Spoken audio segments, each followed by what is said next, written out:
Welcome to Queer News Tonight. This is the world's first and only LGBTQ daily news television show, broadcasting live and available on demand on your favorite streaming channels. We are proud to announce that YouTube has recognized Queer News Tonight, certified by analytics company vidIQ, as the world's most popular LGBTQ streaming news show. Our queer stories have reached more than 10 million views. We are proud that we have more than 1,000 new subscribers in the last month, and that Queer News Tonight has more YouTube subscribers than any other LGBTQ plus brand in Florida. Over 500,000 of you have watched this show in the last 90 days. We thank you for watching and supporting our voice in the LGBTQ community. There is no other news program in the LGBTQ world like Queer News Tonight.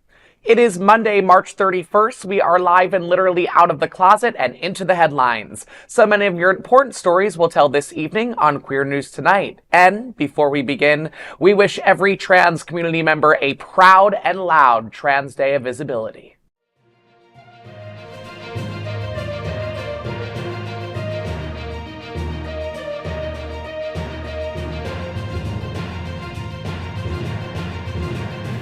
You're watching Queer News Tonight, the world's first daily LGBTQ evening news show. Welcome to the world's most important LGBTQ evening news show. Hotspots Magazine, Happening Out Television Network, is a nonprofit 501c3 media company in the same model of PBS and NPR, but designed for the LGBTQ community. Our nonprofit mission is to support the 11 pillars of our LGBTQ community. We want to inform and educate the key issues of lesbian, trans, Latino, Black, healthcare, seniors, students, faith, social justice, business, and queer culture. Help us support our diverse community. We are part of one of the largest LGBTQ nonprofit media companies in America, Hotspots Magazine and Happening Out Television Network. In 2025, our magazine is celebrating 40 years of the LGBTQ experience, and Queer News Tonight is celebrating our 5th anniversary with more than 10,000 LGBTQ television stories. We will produce the 25th anniversary of the Stonewall Pride Parade and Festival on June 14th. We present Pride Fest in August and Pride Fort Lauderdale in February. Our magazine, events, television news, talk, and entertainment shows support our mission to educate the LGBTQ and broader community. In 2025, more than 100 community leader anchors will host this show to support the LGBTQ community. Let's meet today's anchors at Queer News Tonight. Let's welcome anchor Gregg Shapiro. He is an inductee into the Chicago LGBT Hall of Fame. Gregg is the author of 2 short story collections and 7 books of poetry. Gregg, Outshine LGBTQ Film Festival returns for its 27th edition in April. Tell me what's happening. The 27th spring edition of the Outshine LGBTQ Plus Film Festival, presented by Gilead, kicks off on April 17th in Miami Beach and runs through April 24th. The vibrant celebration of queer cinema continues in Fort Lauderdale from April 25th to the 27th, followed by the Outshine at Home, virtual Outshine at Home from April 28th to May 4th. The festival opens with the screening of On Swift Horses on Thursday, April 17th at 7 p.m. at Regal South Beach in Miami. Attendees can enjoy a curated selection of impactful LGBTQ plus stories fostering inclusivity and awareness. Outshine offers a membership package starting at $90, providing exclusive access to events and screenings. Outshine Film Festival is one of the largest LGBTQ cultural events in the world. For more details, visit outshinefilm.com. Well, as a film writer, film critic, I cannot stress enough the importance of film festivals such as Outshine, especially at this time when our stories run the risk of being erased altogether. And as for gay filmmaker Daniel Minahan's On Swift Horses, there's a lot to look forward to when it comes to the scenes with Jacob Elordi and Diego Calva, as well as those between Daisy Edgar-Jones and Sophie Colley. So don't miss it. I've been a fan of Jacob Elordi since I think we all have been, to be fair, on our screens. But we like to, especially we talk about small wins here. This is a major win, right? I mean, more inclusivity, more queerness, shedding light on any of our television or film screens. And then the fact that you have multiple different locations where you can access these movies. And then it also becomes a virtual screening. So there's really no excuses as to why you cannot get yourself in one of the seats and view some queer representation on our screens. What I think is amazing is we are, in our country, we're obviously fighting a lot of cuts, right, and spending. And to see someone like Gilead step up and sponsor is, I think, a great thing. I'm happy to see that they're bringing that to light as a main sponsor for that event. Is this the first time that they're actually streaming it? Do we know? Because, you know what, I think that's such a remarkable thing to have in terms of all of this. Because for somebody like me who doesn't like the crowds and will go into all this stuff, I like the comfortability at home, just to sit there and stream it and go through exactly and look at the programs. It feels like the first time, because I'm trying to think a year back when we reported it. I know a lot of film festivals were doing that during COVID. They were Zooming, sending them that way during it's a very smart way to make and bring in extra revenue too, and then continue the festival as well, because it's usually been about a week or so, I think. So this, kind of stems it more longer, and then you get more for your buck. So make your own popcorn at home. Yeah. Yes. And for more details, you can still visit outshinefilm.com. That is a big LGBTQ story for today. There is no other queer nonprofit media platform like this in the entire world. Support our LGBTQ stories by subscribing and sharing. And Queer News Tonight looks forward to seeing you at the Outshine LGBTQ Film Festival in April 17th, all the way through May 4th. Let's welcome anchor Otto Zielke. He has a successful career in financial marketing and serves as the director of marketing and sponsorship for the Gay Men's Chorus of South Florida. Edward, community unites for Yom HaShoah Remembrance on April 23rd. Tell me what's happening. Yes. Temple Sinai of Hollywood and Temple Beth El will host a moving Yom HaShoah Holocaust Remembrance Day event on April 23rd in Hollywood, Florida. The free in-person gathering begins at 6:15 with a poignant photo gallery exhibition, followed by the main program at 7 p.m. The event honors the 6 million Jewish lives lost and the survivors who continue to share their stories. A stirring performance by the Gay Men's Chorus of South Florida will provide a reverent musical backdrop. A candle lighting ceremony featuring Holocaust survivors and their descendants will ensure their voices and experiences are remembered. A vital discussion entitled Education or Indoctrination, the Teenage Helpers of Auschwitz, will explore the roles of young people in the Holocaust. The evening concludes with cookies and conversation, offering guests a space for more reflection. For more details, visit gmcsf.org. Wow, you hear about different stories from the Holocaust and survivors and stuff, but I think this is the first time that I'm actually, hearing about, what the teenagers, what no matter on what side you were at that point. I speak only on my grandmother's experience. She was 17 years old and she came over on the boat from Germany in 1937 to escape all of that madness. So it's something that has always kind of resonated with me, even though our family isn't Jewish, but our family had the hindsight in Germany back then to say, you know what, this is just not right. And, this is one of those things for me that now in my later seasoned years of a special 37 years old, and, I feel like, and this might not be like the best thing to say on air, but I'm going to say it anyway. I feel like I've sort of lived this life of privilege of not really thinking about the Holocaust that much. And it's horrible to say that out loud. So much has come from that event, good and bad, and just thinking, yes, of course, I had that chapter in elementary school. We all had that little peak of our history class that definitely should have been more of something that we really, really honed in on.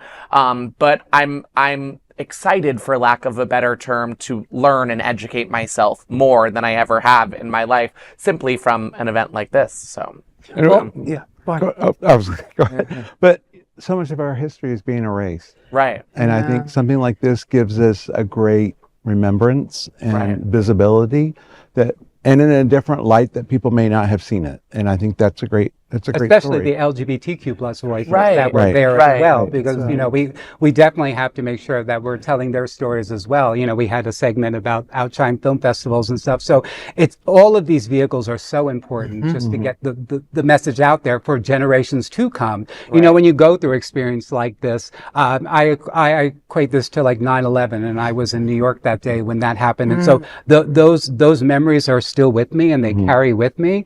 But it's just a matter of, at this point for me, what I do with that information and how I share it, and how I honor my cousin's memory who was lost that day. So it's the same type of thing with the Holocaust, I feel. So. Right, remembrance. I mean, Yom HaShoah has taken on even greater meaning at this time, as there's all sorts of rises in violence, and it's a reminder to never forget and to never let such a thing happen ever again. And a reminder that we were even still around being queer and gay during the Holocaust. So these are voices that we want to hear. That is a big LGBTQ story for today. There is no other queer nonprofit media platform like this in the entire world. Support our LGBTQ stories by subscribing and sharing. And Queer News Tonight looks forward to seeing you at HaShoah Remembrance on April 23rd. Let's welcome anchor Vaughn Biggs. He is a community outreach coordinator at Holy Cross Health, a vice chair of the Ryan White Part A Planning Council, and a founding board member of TransEd. Vaughn, the Bears, honey, take over Fort Lauderdale for a 6-day bash from April 8th to April 14th. Tell me what's happening. That's right, Eric. This is so exciting. Fort Lauderdale is gearing up for a sizzling celebration as the Lauderdale Tropical Bear Week returns from April 8th to 14th. From the creative team of Chuck King and the Eagle, Wilton Manors, this 6-day event promises a vibrant experience with 12 theme parties spread across 13 venues and 7 pools. Attendees can enjoy the lively Bear Village Street Fair, 4 pool parties, 3 epic dance parties, a VIP bear cruise, a camo beach party, and a dazzling bear cabaret with 11 DJs, 15 performers, and thousands of bears expected. The celebration guarantees a long week of high energy fun. The general admission package price is at $119, offers access to all of the festivities. The event begins at 10 a.m. on April the 8th and concludes on April the 14th. Partygoers can head to lauderdaleTropicalBear.com for detailed event information and ticket bookings. Fort Lauderdale is ready to embrace the fun, sun, and furry camaraderie. Last year I attended this event for the first time when Chuck had it in Richardson Park, and it was just amazing. I remembered that he had partnered with, I can't think of the group, it's escaping my memory now, but they had brought all those big blow-up flowers, and it was like the whole tropical theme. It was all throughout the whole park. It was so much fun. And it was just really great. It's a great welcoming community. The Bears have always been great, Wilton Manors, and I think this is an opportunity to celebrate them and provide them, obviously, a week full of fun. The talent lineup is amazing. Yes. And let's be honest, you had us at fun, sun, and furry camaraderie. Yeah, I was going to say the talent, just to kind of piggyback on that. We've got Boomer Banks, who is definitely one of my favorite adult film stars, apparently turned DJ. Had no idea he was now DJing. Brian Justin Crum, who has performed at Sunshine Cathedral. He's been at Hunters with his boylesque themed vocal show. He's one of the most talented male vocalists that we've got in our day right now. And then Meatball is downtown LA, Drag Race, Boulay Brothers, Royalty. Will be here for the entire week. And I believe on April 11th, the Bear Tea Dance at the Well. You may see a DJ that you know out on that patio. I think that I'm DJing that event. There's 3 of us. So I wrote April 11th because it was at the Well. So get there for that one. You might recognize one of the 3 DJs on the outside tea dance. But yes, the Bears are a lovely group of humans, and I'll take all the bears I can get. Yes. It's such a fun, event to have, especially during the week. It's a full week of activities, and when Tropical Tropical Bear comes down and they do all this stuff. I love that it does great business for all the community here and stuff. Yes. And, you know, they're always shopping and going into the restaurants. And, you know, that's good for us. We do contribute to the community when we come to town. Yes. And the food trucks are going to be delicious. I bet. That is a big LGBTQ story for today. There is no other queer nonprofit media platform like this in the entire world. Support our LGBTQ stories by subscribing and sharing. And Queer News Tonight looks forward to seeing you at Tropical Bear Week from April 8th to the 14th. And of course, let's welcome tonight's lead anchor, Eric Restivo. Eric is well known for DJing at some of the largest clubs in West Hollywood and has had residencies in LA, P-Town, New York City, and now Wilton Manors. Eric, FLoatarama Flotilla sets sail on June 21st to support LGBTQ youth. Tell us about it. Well, Gregg Shapiro, it's always great to see you. I will tell you about it. The 6th annual FLoatarama Flotilla, America's largest Pride on Water fundraiser, returns to Fort Lauderdale on Saturday, June 21st, 2025. Organized by the South Florida nonprofit FLoatarama, the event aims to raise awareness and funds for LGBTQ youth. Since its founding in 2021, FLoatarama has awarded over $250,000 in grants to local agencies providing vital services to queer youth.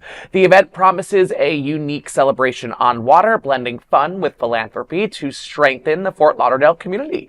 Participants are encouraged to join the flotilla and donate to help make a difference. For more information, visit FLoatarama.org. And I can say I was on the FLoatarama boat last year. Faye What was there, all of Happening Out, Hotspots Magazine, we were there.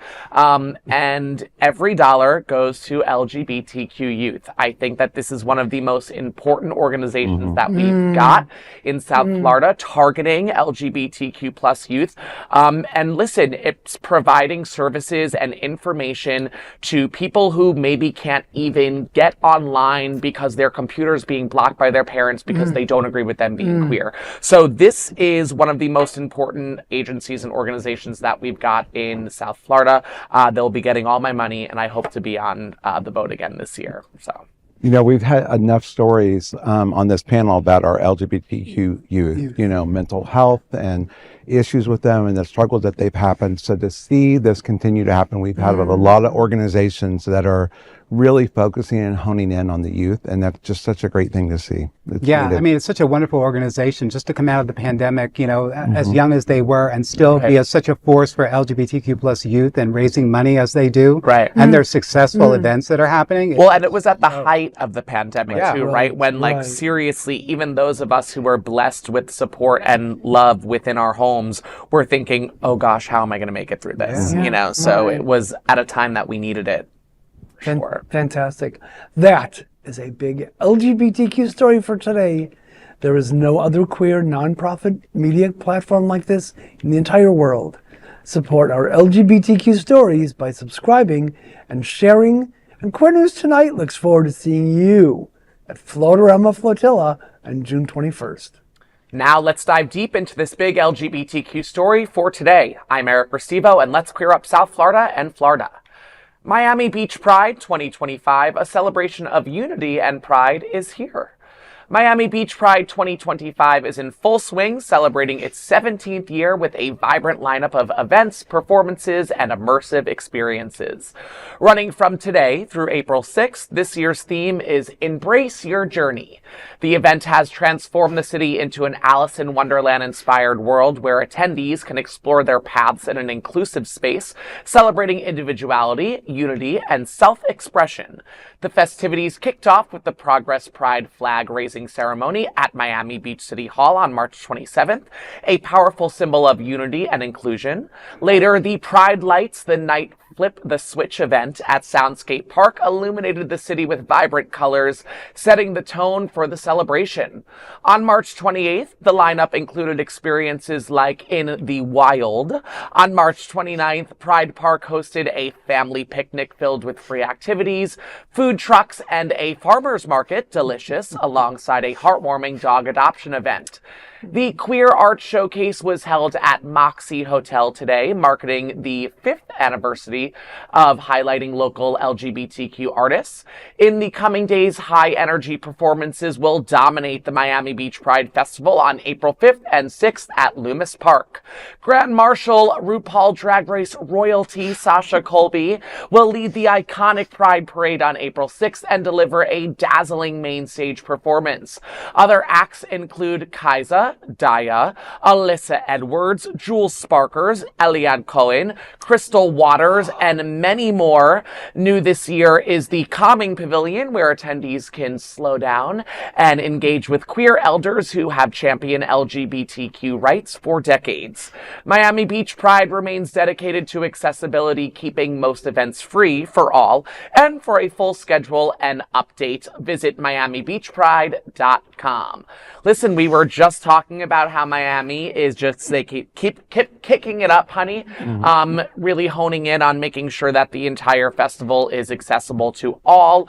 I remember just maybe 6 months ago at this here table, we were talking about the expansion of more wheelchair ramps being everywhere in Miami Beach City. So listen, this sounds like a one-stop hits all. You go, you pay a little bit of a price. You can go eat, you can go see a show, you can watch a drag show, and then go learn about LGBTQ plus history that came before from the Calming Pavilion. Count me in. What day are we going, boys? Right.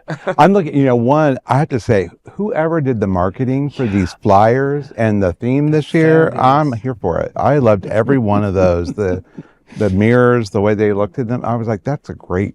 Yeah, Alice in Wonderland, you take that theme and you can kind of LGBTQ it up a lot. Oh, yes. Yeah. Because, it's all about self-expression. Yeah. It's all about, and it's such a fun thing. The chorus is going to be there too. We're going to have our own booth, so make sure that you stop by because we're raffling off 2 tickets to our Dazzling Divas concert, our Pride concert in June. So make sure that you come by, but you don't have to be there. You can go online on our website at gmcsf.org and do it there too. But anyway, the event itself is just so remarkable, and just to see it transpire, even into today with headliners like from RuPaul's Drag Race, Sasha Colby, Alyssa Edwards, Crystal Waters. 100%. I saw so many great names, so it's going to be fantastic. Yeah. Well, Rick and I were just up in Lake Worth on Sunday for Palm Beach Pride, which was fabulous. And this weekend we will be in South Beach for Miami Beach Pride. You can find us on the Legacy Couples Float. We'll be doing the Beauty Queen Wave. And then also you can visit us at the Calming Pavilion. That is a big LGBTQ story for today. There is no other queer nonprofit media platform like this in the entire world. Support our LGBTQ stories by subscribing and sharing Queer News Tonight. Now, let's dive deep into this big LGBTQ story for today. I'm Gregg Shapiro, and let's queer up gay culture. The Our Fund Foundation and Community Foundation of Broward to award $360,000 in grants. The Our Fund Foundation and the Community Foundation of Broward are joining forces to make a powerful impact on the LGBTQ community in Broward County. Through their 2025 LGBTQ+ Social Justice and Equity Fund, the two foundations will award a total of $360,000 in grants to 10 nonprofit organizations dedicated to combating discrimination and advancing equity. To honor donors, legacy members, and grant recipients, a special reception will be held on Thursday, April 10th at 6 p.m. at the Our Fund Foundation's headquarters in Wilton Manors. David Jobin, President and CEO of the Our Fund Foundation, emphasized the importance of this initiative, stating, quote, "The LGBTQ+ community is facing relentless attacks from political and social forces seeking to roll back and destroy our hard-won rights. This fund is one of the many ways we are stepping up to meet the moment, thanks to the unwavering support of donors who recognize the urgent need for a meaningful philanthropic response," end quote. Jennifer O'Flannery Anderson, PhD, President and CEO of the Community Foundation of Broward, also highlighted the significance of collaboration, saying, quote, We are proud to partner with the Our Fund Foundation to create real, lasting change, end quote. Grant recipients, including Blink Black LGBTQ Plus Liberation, Chainless Change, Hued Song, Museum of Discovery and Science, Safe Schools South Florida, Save LGBTQ, Trans Social, the Humanity Project, the Mackenzie Project, and Thinking Cap Theater will receive between $29,000 and $50,000 each. The 2025 LGBTQ Plus Social Justice and Equity Fund represents a commitment to fostering an inclusive, informed, and equitable environment for Broward County's queer community, an investment in a brighter, more just future. Well, we have often talked on Queer News Tonight about organizations joining forces, because there are so many organizations. Right. And when you hear about this, that these two organizations joined forces for the greater good of the community, and the pairing of the Our Fund Foundation and the Community Foundation of Broward is such a perfect example of, quote, meaningful philanthropic response, end quote. Those are three great words together. Boundless gratitude to both. I mean, these are life-changing amounts of grants, right? This is not just like a small win. This is a major win. Right. And I couldn't have said it any better than you just said it. We've spoken about how we're better in numbers, right? And finally, it feels like two teams from within are coming together, and we need more of this. Right. So this was a really great read today. These two organizations really have stepped up in terms, for many years. The Gay Men's Chorus of South Florida could not operate without these two giving us, the grants and the philanthropic money that comes in. They're filling in the gap from the state that, 2 years ago, the state started taking away arts and culture funding. So, they have definitely stepped up. They offer classes for nonprofit people just so that they can, get you ready for grant season next year. Right. So that way you can write and get the money that you need. So these are the resources that you're tapping into with Our Fund and the Community Foundation of Broward. Right. And that was, I was talking to David Jobin, and we were specifically addressing that because a lot of these smaller nonprofits, they don't have the bandwidth, right, to write for these large grants because they've got people, they don't have people that are grant writers per se, and they do go through those courses, which is awesome. So I was asking David in a conversation about what is it that people are missing when they're grant writing, specifically asking, and he told me storytelling. He says, it's easy to get caught up with the facts and figures and lose sight of stories of impact that happen in agencies around the clock, 24 hours a day, 365 days a year. With what review panels are really looking for grants is to learn how nonprofits are changing and improving lives. And that's something that sometimes they get caught up in the numbers, right? Right. And versus telling what the impact that they're making. And most of the time, I would say, if not all the time, the basis of starting a nonprofit is truly to tell a story and to really, really hone in on that story. So if you are a nonprofit owner or you're thinking of starting one, do it. Yes. Go, go, go. We need more of you. That is a big LGBTQ story for today. There is no other queer nonprofit media platform like this in the entire world. Support our LGBTQ stories by subscribing and sharing Queer News Tonight. Now let's dive deep into this big LGBTQ plus story for today. I'm Edward Otto Zielke, and let's queer up the USA view. New Pulse photo raises questions on city club accountability. A newly surfaced photo from the 2016 Pulse nightclub shooting in Orlando has reignited outrage and calls for investigation.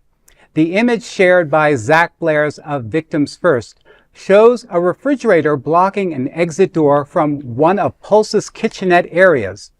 Blair believes the photo should prompt new civil and criminal investigations into the city and club ownership. The tragic night of June 12, 2016, where Omar Mateen killed 49 people in the deadliest targeted attack on LGBTQ plus people in U.S. history, left survivors and families scarred.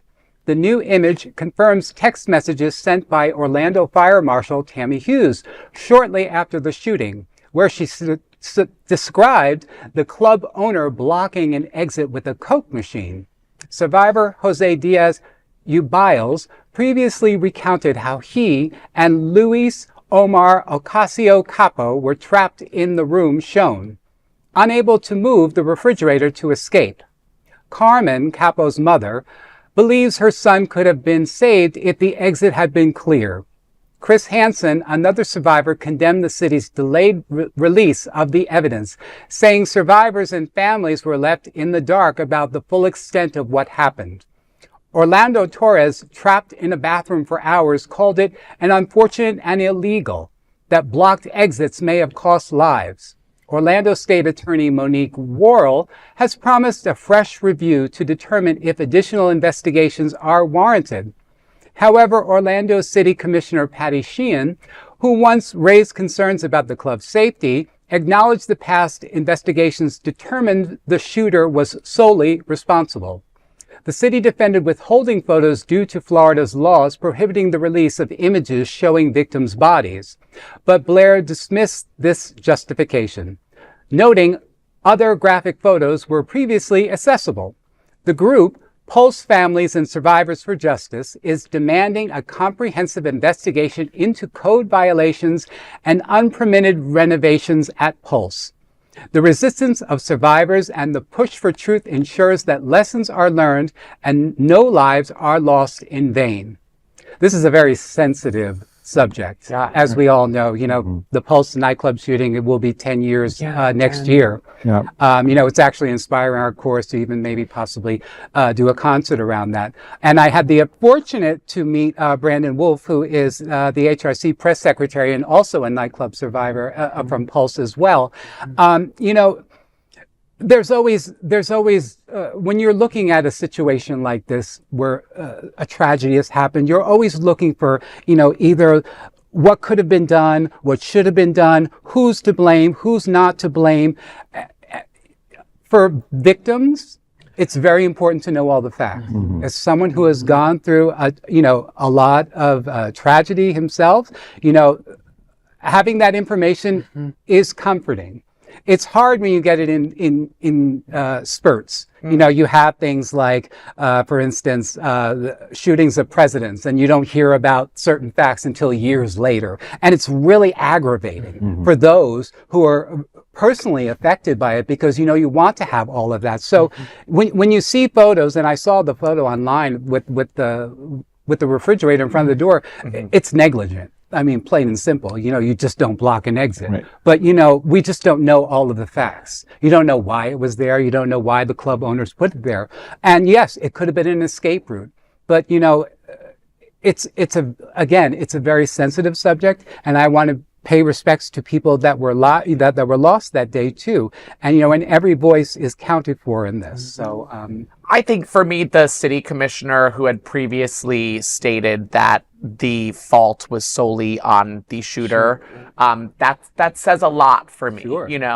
Because they're going on the site, they're doing these checks and going through and seeing what could be blocking a door or what could have been, and the fact that it wasn't a raised concern back when that was noted and made public to everyone makes it a little bit harder for me to understand. However, I completely agree with you in the sense that if I was, God forbid, one of these victims, then my parents would still to this day want to know every single solitary detail that they could find out about it, regardless if it's finding something out 10 years later or if it's finding something out 10 minutes after the event occurred. So I only want us to shed light and send respect, obviously, to the Pulse victims, and it's a major tragedy. But unfortunately, this tragedy was going to happen on this night regardless. This was a targeted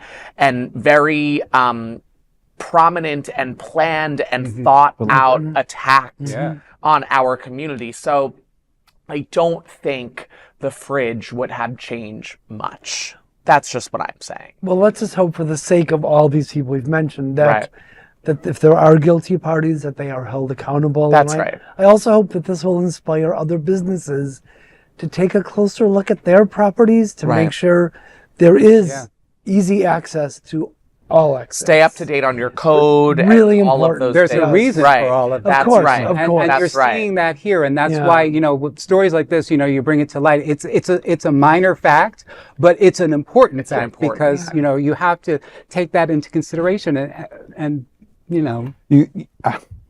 Yeah, it's a tough subject. Yeah. And you kind of hit a point that I was thinking, and that is about codes. And it's like, where we're at in Wilton Manors, I mean, we hear about code violations a lot. I mean, they'll come in the middle of a show and shut you down and not apologize, know, and then you just start up again the next day, but they take it really seriously. So it's like, when was the last time the place was inspected? So it kind of makes me dig further, like, okay, when did they check out that kitchen with the refrigerator blocking the door? And did they ever, did they even notice it? But what I find important too is like, where do we go from here?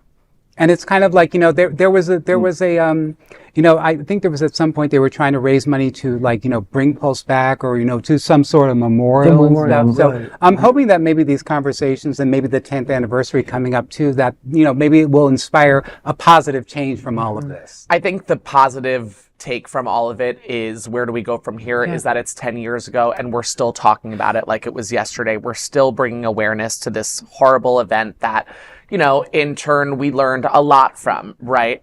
But I think more now than ever, all we can do is support our LGBTQ plus businesses. If you're going to go out for a drink or a bite, make it a gay owned business, just go that little extra mile to support your queer businesses. That's what I would say. That is a big LGBTQ story for today. There is no other queer nonprofit media platform like this in the entire world. Support our LGBTQ stories by subscribing and sharing Queer News Tonight. Now let's dive deep into this big LGBTQ story for today. I'm Vaughn Biggs, and let's queer up gay culture. New study debunks myths about non-monogamous relationships. Discussions about non-monogamy have surged online in recent years, thanks to hookup apps like Field that make exploring the lifestyle easier. But as interest grows, so does the backlash. Some seek alternatives to traditional relationships, while others embrace monogamy and marriage. Even Field, in research with the Kinsey Institute, found that young adults still fantasize about monogamy. However, new research published in the Journal of Sex Research challenges the assumption that monogamous relationships are superior. The analysis of 35 studies involving over 24,000 people worldwide found no significant differences in relationship or sexual satisfaction between monogamous and non-monogamous people. The study, led by Joel Anderson, an associate professor at La Trobe University's Australian Research Centre in Sexuality, Health and Society, highlights how stereotypes shape perceptions of relationship styles. Anderson said in a press release, quote, "This widespread belief that we term as the monogamy superiority myth is often reinforced by stereotypes and media narratives." Anderson added, "Our findings challenge this long-standing assumption outside of academia, providing further evidence that people in consensually non-monogamous relationships experience similar levels of satisfaction in their relationships and sex lives as those in monogamous ones," end quote. However, the study's findings come with limitations. The data is self-reported, which can lead to biased responses. Additionally, reliance on online sampling may reduce representativeness. Despite this, alternative relationship styles continue to thrive, and discussions about them are here to stay. Well, for someone like me, I've been on both sides of the fence with this. So I've been in monogamy, and I've been in a polyamory relationship and open relationships. And for me, the key of everything is always communication. And I have found that. And, I will tout a book that I love and I have told people to read for many years. Even the therapist I used to go see ended up recommending it to his clients, and that is The Ethical Slut. Is a wonderful book on history and about sexuality.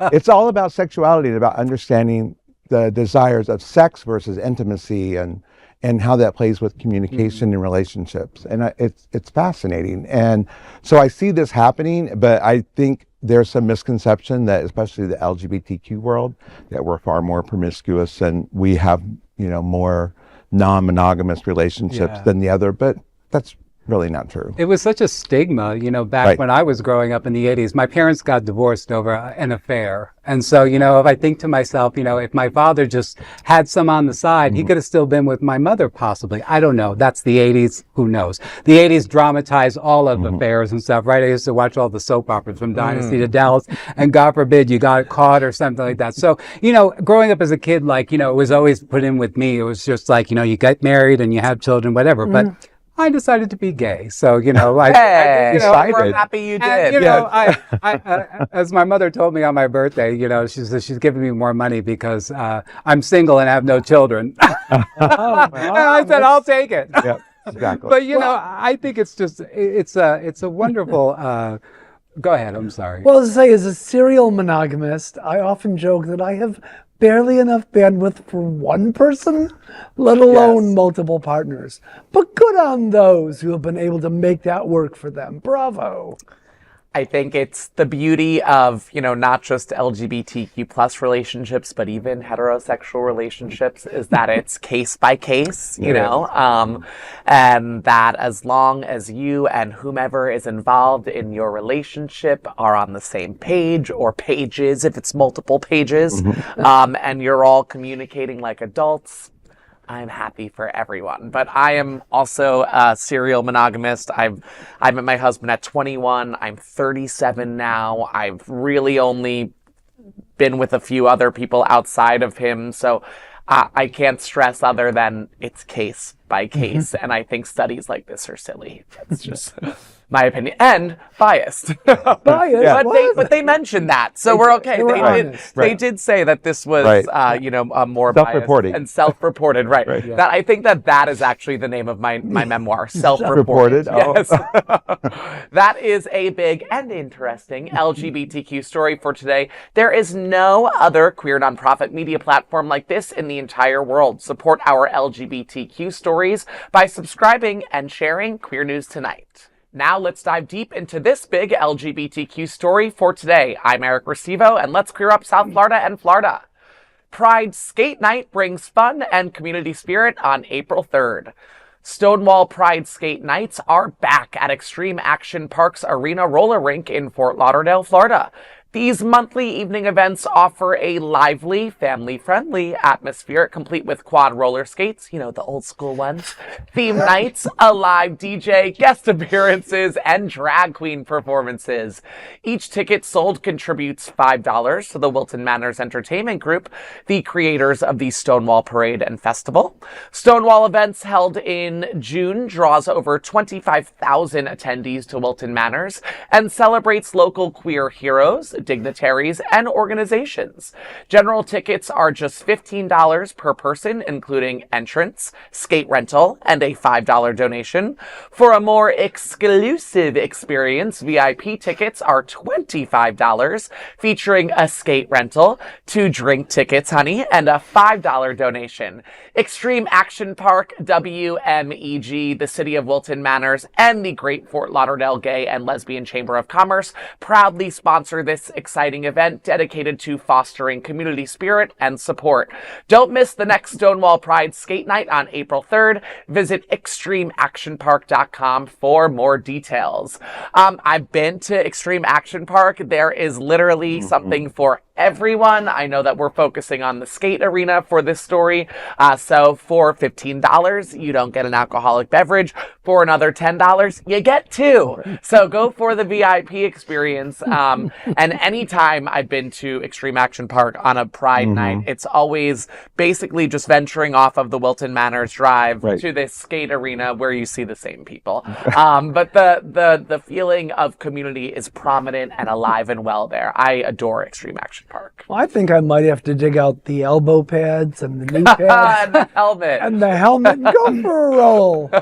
Now they have the walker, though. You can, They skate have along with, right? The The assist. assist, Yeah, yes. okay, They I'm in. sure do. They Wow, sure I do. love it. We were talking about this before, that the skates that they have is like the four Right. skates, the four wheels on it. And that's what I remember growing up on, Right. like in the 70s when like it was discotheque and whatever. So Yeah. I think it was probably the last time I was ever on skates. So I don't know if I would be willing to get into another pair at this Is the point. But floor a wood floor?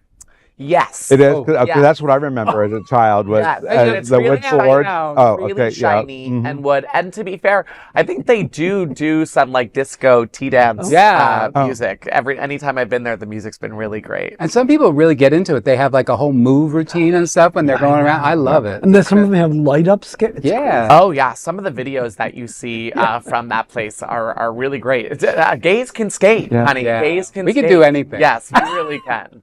That is a big LGBTQ story for today. There is no other queer nonprofit media platform like this in the entire world. Support our LGBTQ stories by subscribing and sharing Queer News Tonight. Those are today's headlines from Queer News Tonight. These anchors represent the best of our LGBTQ and ally community. If our community is important to you, share this news with your friends and family. Join the conversation on your favorite streaming platform. Queer News Tonight is the only live LGBTQ plus digital television show in the world that is out of the closet and into the headlines. We need your support. If our community is to grow and then thrive, we must tell our stories and bring them to the attention of the broader world. This is the only place in the world that tells these types of LGBTQ stories in motion and sound. That is the passion of Hotspots Magazine, Happening Out Television Network, and Queer News Tonight. I'm your anchor, Eric Restivo, and on behalf of these LGBTQ reporters, the anchors of Queer News Tonight, including Gregg Shapiro, Edward Otto Zielke, and Von Biggs, we will see you daily at 8 p.m. To our LGBTQ world, we hope you will join us by embracing love, generosity, bravery, be transformative, and queer. Good night.